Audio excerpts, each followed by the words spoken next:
자, 이거 제가 예전에도 한번 다뤘던 얘기인데 이거 좀 특화된 버전이죠. 제가 예전에 2년 전에는 뒷담화, 뒷담화를 어떻게 해야 되고 뒷담화가 어떤 거냐, 그리고 뒷담화가 사실은 어떨 때는 좋지만 어떨 때는 얼마나 안 좋은 결과를 만들어내고 뒷담화가 결국 나를 힘들게 한다, 뭐 이런 얘기 많이 드렸는데 이거 더 재밌는 분이죠. 요거 바로 뭐예요?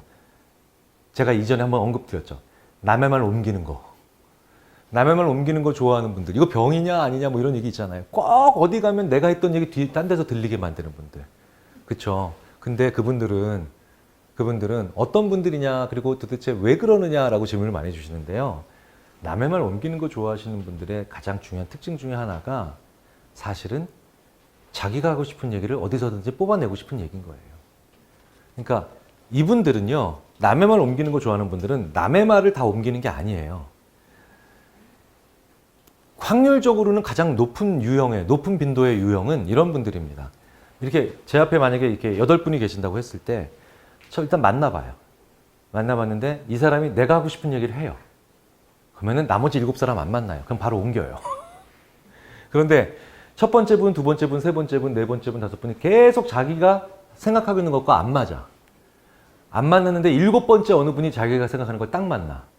얘기를 해. 그럼 그 사람 말로 옮기는 거예요. 실제로 왜 그런 거 있잖아요. 친구가 너에게 와서 다른 사람이 너에게 보는 흉을 전달하면 그건 너에 대해서 대한 감정을 전달하고 있는 거다. 라고 얘기를 하는 거죠. 그러니까 사실 말을 옮기는 사람들은 자기가 그 말을 할 첫째, 자기가 그 말을 할 용기는 없는 거야. 그렇죠? 자기가 그 말을 할 용기는 없는데 책임을 지기도 싫은데, 그런데 나랑 비슷한 얘기를 하는 사람을, 나랑 비슷한 얘기를 하는 사람을 계속 유목민처럼 찾아다니다가 그 사람을 딱 만났을 때 그 사람의 얘기를 전달하는 겁니다. 그래서 어떻게 보면은 참 서글프고 좀 어찌 보면 조금 안쓰럽죠. 왜냐하면 자기 주장을 확실하게 얘기를 못하고 그걸 두려워하는 사람들이니까요. 자, 그런데 그거는 이제 그 사람 입장이고요. 이제 나는 피해자니까 내 입장에서 한번 생각해 볼 필요가 있죠. 근데 걔는 왜 굳이 나한테 자기가 생각하고 가장 원하는 답을 얻었을까?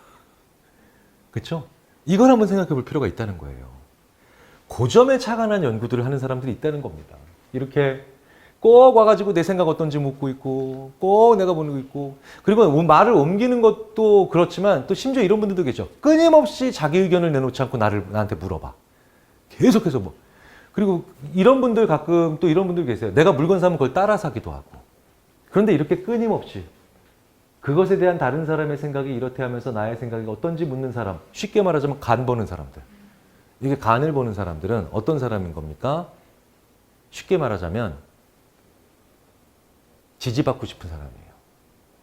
굉장히 외롭고요. 그리고 자신 없는 사람들입니다. 그런데 나한테 오고 있다, 나한테 끊임없이 묻고 있다, 주기적으로 나한테 묻고 있다, 나한테 묻고 있는 게 좀 심하다, 그러면 한 번쯤은 우리도 반성을 해야 됩니다. 얘가 나한테 동질성을 엄청 느끼는 거예요. 엄청 느끼고 있는 거예요. 그러니까 반성까지는 아니죠. 왜냐하면 그 사람이 나한테 무언가 강한 동질성을 느끼기 때문에 나를 이렇게 귀찮게 힘들게 하는 거거든요. 그 동질성은요, 외모일 수도 있고요. 그리고 좋아하는 프로야구 선수일 수도 있고요. 아니면 좋아하는 가수일 수도 있어요. 의외로 이게 근거가 없다는 것에 주목을 해야 돼요. 근거가 없으면. 자, 이 점을 너무나도 재미있게 밝혀진 그 실험을 한 친구가 있죠. 이게 이제 스페인의 마드리드 대학의 파블로 브리뇨리라고 하는 친구인데요. 이 파블로 브리뇨리라는 심리학자를, 이 친구도 제가 되게 굉장히 좋아합니다. 네. 이 친구는 저를 별로 안 좋아합니다. 네. 뭐, 그리고 사실은 논문으로만 서로 읽는 사람이니까 뭐 제가 저에 대해서 알지도 못할 거예요. 근데 저는 유난히 얘래요. 저는 유난히 이 친구를 좋아합니다. 일단, 잘생겼네요. 네. 우리 브리뇨. 스페인이 심리학을 많이 하는 나라는 아니에요. 스페인 심리학자, 약간 스페인은 정열과 투의 나라. 근데 심리학, 뭔가 좀 독일처럼 어둡고, 그쵸? 뭔가 이런 좀 느낌이 있어야 되잖아요. 우울해야 심리학이 잘 되는데. 그래서 심리학을 전공하는 사람들도, 야, 파블로 프리뇨는 어느 나라 사람이야? 벌써 딱 느낌이 벌써 남유럽 느낌 나잖아요. 스페인인데? 딱 이러면, 그래? 야, 스페인 심리학자 누구 있지? 심리학자들끼리 이럽니다. 자, 그런데 스페인 심리학자답게 정말 예술적인 연구를 많이 합니다. 정말 재밌는 연구를 많이 해요. 자, 제가 질문 하나 드릴게요. 그냥 아무런, 만약에 대학 등록금이 있어요. 대학 등록금, 그냥 대학생으로 돌아가셔서 대학생 때로 한번 돌아가신다고 했을 때 대학교 등록금이 사실은 우리나라 대학은 재정 구조상 대학생이 내는 등록금이 사실 계속 이렇게 올라가지 않으면 사실 대학 입장에서는 교육의 질을 높이기가 굉장히 어렵습니다. 자, 그러니까 대학교 등록금을 좀 올려야 돼요. 자, 그런데 이런 의견도 있죠. 벌써 화내시면 안 돼요. 지금 갑자기 벌써 화를 내세요. 그러니까 이런 게 하나의 종류의 주장이라는 거죠. 성격 되게 급하시구나, 보기보다. 자, 그런데 또 다른 주장이 있어요. 대학교 등록금이 이렇게 교육은 사실 대학 교육까지도 거의 지금 의무 교육에 가까운데 대학교 교육 등록금을 이렇게 막 500만 원, 600만 원, 700만 원, 좀 있으면 1000만 원 되겠네. 1년 한 학기가 그러니 이제 2년 되면 두 학기 하면 1년인데 엄청 비싸잖아요. 사실 우리 아버지 월급에 연봉의 거의 한 20, 30%가 대학교 등록금이다. 이거 어떡하냐? 좀 낮춰야 된다. 자, 이런 주장이 있죠. 양쪽 다 어느 정도 일리가 있잖아요.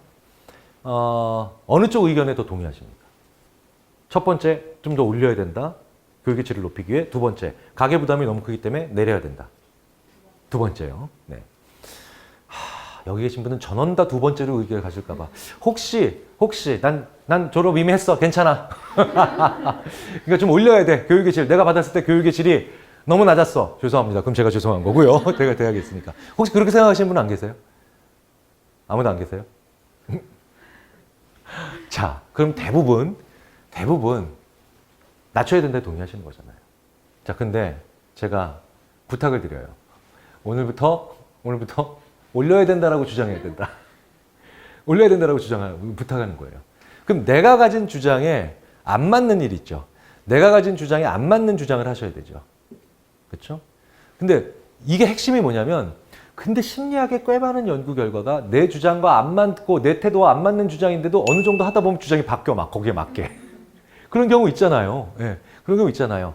근데 아무리 그렇게 해도 결국은 아니야. 난 지금 거짓말하고 있어. 그런 경우가 있잖아요. 이걸 인지부조화라고 하잖아요. 인지부조화. 인지부조화가 뭐냐면 정말 재미없는 실험을 하고 난 다음에 20불 줘요.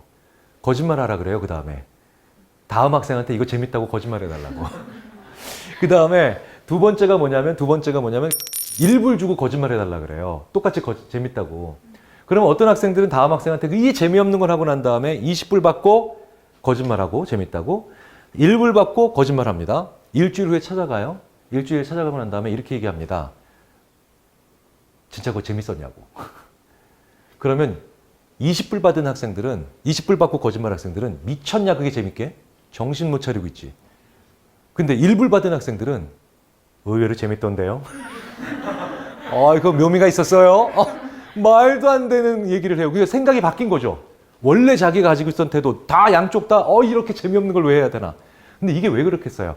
20불 받고 거짓말 학생들은 자기가 거짓말하는 친구가 나한테 와서 다시 와서 야, 너 왜 나한테 이 재미없는 걸 재밌다 그랬어? 왜 이렇게 거짓말을 했어? 라고 하면 이런 변명이 얼마든지 가능하죠. 너도 20불 받으면 거짓말 할 수 있지 않아? 야, 20불이나 되는 큰 돈인데 너한테는 뭐 그게 어차피 할 거였는데 너한테 피해 없잖아. 20불 받고 너 같으면 거짓말 안 하겠어? 얼마든지 20불이 내 변명이 되죠. 큰 돈 받았으니까. 근데 1불 때문에 거짓말한 인간 될 수는 없잖아요. 얼마나 구차해. 나 그 1불이라도 있었어야 됐어. 이렇게 얘기할 수 없잖아요.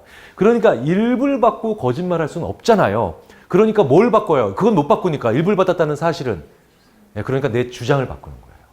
내 태도를 바꿔버리는 거예요. 이게 심리학사의 그 유명한 인지부조화입니다. 내 이미 일어난 행동을 못 바꾸니까 내 태도와 아예 상관없는 행동이 일어났을 때 태도를 바꿔버리는 거지. 아예. 그래서요, 이게 의외로 무시무시한 결과도 많아요. 그래서 성공한 청부살인의 대가가 의외로 크지 않아요. 말도 안 되는 얘기지만 사실 최악의 그 범죄죠. 부탁받고 말도 안 되는 부탁받고 사람을 죽이는데.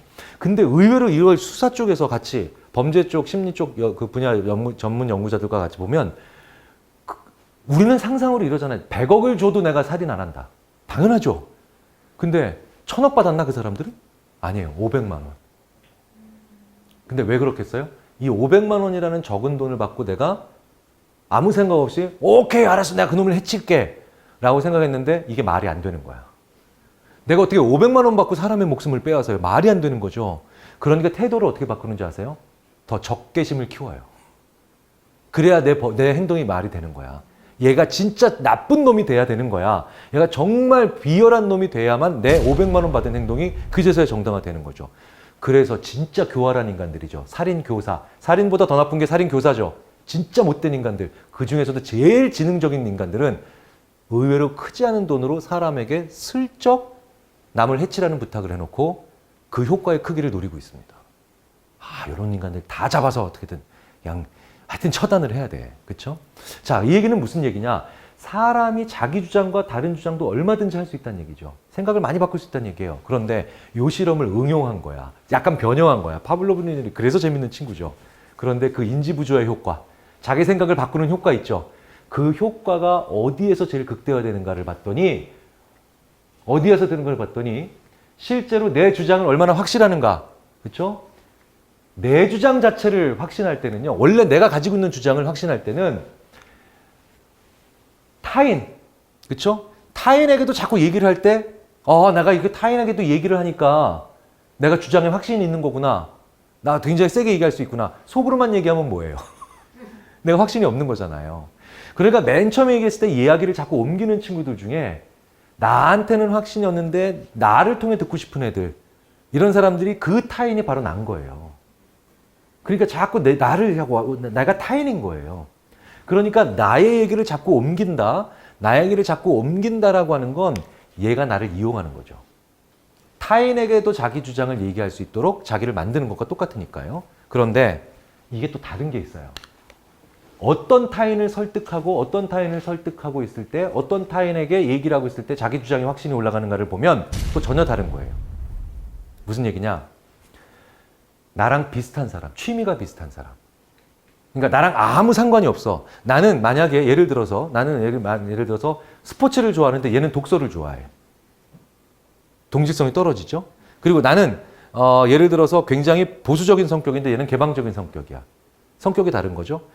이렇게 지금 내가 하고 있는 등록금에 관련된 주장과 전혀 별개의 문제에서 취미생활, 성격 혹은 출신 지역 이런 것들이 굉장히 다른 사람인데 내가 그 사람한테 얘기를 하고 있잖아요. 그러면 그 사람의 얘기를 듣던 내가 얘기를 하고 있던 나에 대한 자기 확신을 못 키워요. 그런데 우리 이런 거 있죠. 그냥 동아리, 취미생활은 같아. 취미생활은 비슷한데 얘랑 나랑 비슷한 얘기를 하고 있어. 전혀 다른 정치에 대한 얘기. 그렇게 되면 그리고 얘도 내가 지금 생각하는 얘기를 해. 그러면 내가 진짜 맞구나라고 생각할 가능성이 되게 커져요. 그러니까 이게 바로 인지부조를 응용한 실험이에요. 내가 어떤 태도를 가지고 있어요. 그런데 그 태도를 얘기하기가 되게 어려워. 그런데 심지어 그 태도와 무관한 정반대의 이야기를 하라 그래. 그 정반대의 얘기를 하게 됐는데 이건 내가 하기가 싫은 얘기죠. 하기 싫은 얘기인데도 나랑 그냥 같은 동아리, 같은 취미, 같은 무언가를 가지고 있는 사람한테 그 얘기를 하게 되면 정말 내가 그 주장을 믿게 된다는 거예요. 훨씬 더. 자, 이거 종합하면 무슨 얘기가 되는지 아시겠죠? 걔가 내 말을 옮기고 자꾸 나한테 뭔가를 물어보고 있다는 건 걔가 나한테 굉장히 강한 동질감 뭐 하나를 가지고 있다는 거예요. 그게 뭘까요? 그게 뭘까요? 대부분 이것과 무관한 건데 그게 바로 뭐냐면 대부분 나에게 있어서 취미 혹은 일반적으로 하는 음식 아주 사소한 것들일 가능성이 커요. 예를 들자면 보신탕 좋아하는 사람들. 보신탕 좋아하는 사람들끼리 만나서 하면 이 사람들이 불쑥 얘기를 하면서 나랑 아무 관계가 없는 보신탕 얘기를 하면서 정치적 견해가 굉장히 비슷해지기도 하고요. 혹은 전혀 그러니까 그냥 같은 프로야구 팀을 좋아해. 그러면 같은 프로야구 팀에서 같은 1루 쪽, 내가 만약에 어느 팀을 좋아하면 내가 1루 쪽에 같이 앉죠. 3루 쪽에 같이 앉죠. 이렇게 같은 스탠스에 앉아서 얘기를 하게 되면 그냥 아무 소리나 했는데도 그게 같이 서로가 우리가 맞는 얘기하고 있다고 생각을 해. 최근에 사회현상과 굉장히 비슷하죠. 최근에 사회현상과 굉장히 비슷하잖아요. 그러니까 그 친구가 나한테 엉뚱한 동질감을 느끼고 그것과 전혀 무관한 얘기를 통해서 나한테 그 얘기를 하면서 확신을 하고 있고 그걸 옮기고 있는 겁니다. 그럼 내가 해야 될 행동은 뭐예요? 내가 그래도 상관없다면 상관없지만 정말 상관없지만 내가 그게 싫다면 뭐예요? 내가 걔한테 알려줘야 되죠. 너랑 나랑 다른 프로야구팀을 응원하는구나. 나는 세단 좋아하는데 너는 SUV 좋아하는구나. 나는 이런 거 좋아하는데 너는 이런 거 좋아하는구나. 이렇게 너랑 나랑 각기 다른 걸 좋아하는구나라고 하는 이질성을 알려줘야 돼요. 걔가 그 사람한테 너 내 말을 옮기지 마. 나한테 이런 거 물어보지 마. 라고 하는 건 사실은 굉장히 우리로서는 부담되는 얘기잖아요. 자연스럽게 나는 이걸 좋아하고 너는 이걸 좋아하고 너는 이런 걸 추구하고 나는 이런 걸 추구하는 야 너랑 나랑 되게 독특하게 다르구나 라는 걸 알려주면 저 행동을 멈추게 할 가능성을 높일 수 있습니다. 인간은 이렇게 명시적으로 얘기하는 것보다 옆으로 쓱 넌지시 얘기해서 바꿀 수 있는 힘이 더 커요. 이걸 넛지라고 하죠. 넛지. 예, 인간은 넛지가 훨씬 더 강한 힘을 발휘하는 존재입니다. 넛지를 해결하시면 될 것 같습니다. 감사합니다. 네.